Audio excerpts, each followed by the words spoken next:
Welcome to this explainer. Today, we're jumping right into a fascinating ancient legal text. We're going to break down exactly how ancient legal theory constructs and then rigorously stress tests the very definition of what actually constitutes food. So let's just dive right in. Here's our roadmap for today. First, the partially severed limb. Second, the definition of food. Third, the Leviticus derivation. Fourth, the Gentile consumption test. Fifth, the blood of slaughter. And finally, the final resolution. All right, Section 1, the partially severed limb. Now, before we get into the text itself, we absolutely have to lock down a crucial legal concept, because honestly, our entire explainer revolves around it. We're talking about an item being susceptible to impurity. And listen, in this framework, impurity isn't just about dirt or hygiene. Not at all. It's a highly specific legal status. For an item, like a piece of food, to become ritually impure, it first needs the underlying legal capacity to contract and transmit that impurity when it touches certain elements. If it doesn't have that built-in capacity, it stays completely pure no matter what it bumps into. Okay, picture this specific physical scenario from the text. Imagine an animal that has died, but right before it died, it had a partially severed limb hanging from its body. Instantly, we hit a massive legal paradox between two major scholars, Rabbi Meir and Rabbi Shimon. Rabbi Meir rules that this partially severed limb imparts impurity. Simple enough, right? But Rabbi Shimon, he rules that the limb is completely pure. And you might be thinking, wait, what? The text aggressively questions Rabbi Shimon's logic here too, because on the surface, it literally seems impossible. Think about the physical reality of this dead animal. The text asks, look, if the animal's death legally severs that hanging limb, well, then it's a severed limb from a living animal, which is inherently impure. But if death doesn't sever it, then it's still attached to the dead animal, meaning it should be impure as part of an unslaughtered carcass. Either way you branch the logic, that limb should technically carry some form of impurity. So how on earth can Rabbi Shimon possibly deem it pure? Which brings us to Section 2, the definition of food. To solve this puzzle, the text proposes that Rabbi Shimon actually isn't looking at the dead animal just yet. Instead, he's looking at the status of that hanging limb while the animal is still alive. If the animal is alive, Rabbi Shimon rules that the hanging partially severed limb completely lacks the legal capacity to become impure as food. It is 100% immune. But, why? Let's find out in Section 3, the Leviticus derivation. The text explains that Rabbi Shimon isn't just pulling this logic out of thin air. It's derived directly from the exact phrasing of a specific Torah verse.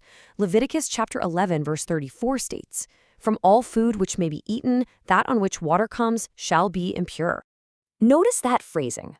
The crucial point here is the text's hyperfocus on those specific words, food which may be eaten. Ancient legal analysis views this seemingly repetitive phrasing as highly intentional. It actually creates a strict Torah-level legal condition for something to even be susceptible to impurity as food. Under Torah law, it's not enough for an item to just be edible organic matter. To be legally classified as food, it literally must be permitted to be eaten by someone. And that leads right into Section 4, the Gentile consumption test. Let's walk through exactly how methodically this logic gets applied, step by step. Step 1. That Leviticus derivation requires that for an item to be food, it must be legally edible by someone. Step 2. A limb torn from a living animal is governed by a universal prohibition. It is completely forbidden to everyone, even to a Gentile. Step 3. Because it's universally forbidden, there is literally no one you can legally feed it to. You can't put it on any dinner table anywhere. And finally, Step 4. Therefore, it structurally loses its legal classification as food. And if it isn't food, it simply cannot contract impurity as food. But, as you know, these rigorous legal texts never let a theory stand without a serious stress test. The text throws a challenge at us. Is Rabbi Shimon's ruling truly based on this universal dinner table test? Or is the item immune to impurity just because it's still physically attached to the living animal's body? Sort of like a branch still attached to a tree. It's not an independent piece of food yet, right? Because if physical attachment is the real reason, well, then that whole Leviticus derivation might be completely missing the point. Let's test that in Section 5, the blood of slaughter.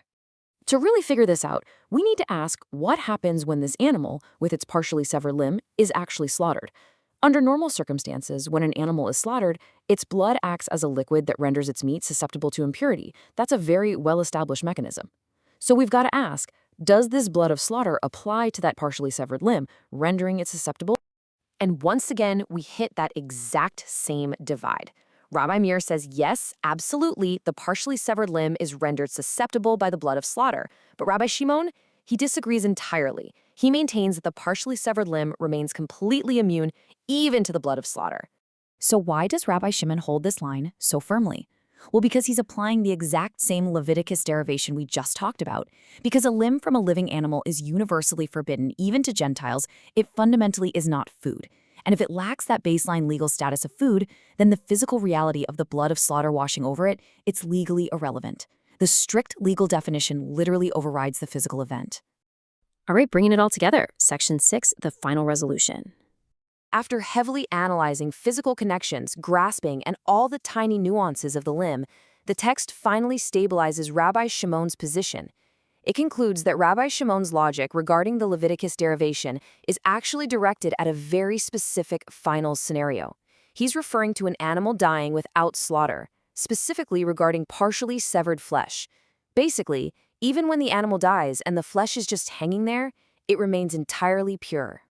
And this brilliantly illustrates the core principle we've been tracking today. Let's trace this logical progression one last time to lock it in. The flesh was universally forbidden while the animal was alive. Because it was universally forbidden, even to Gentiles, it entirely failed that dinner table test. Because of that failure, it was legally stripped of its food status under Torah law.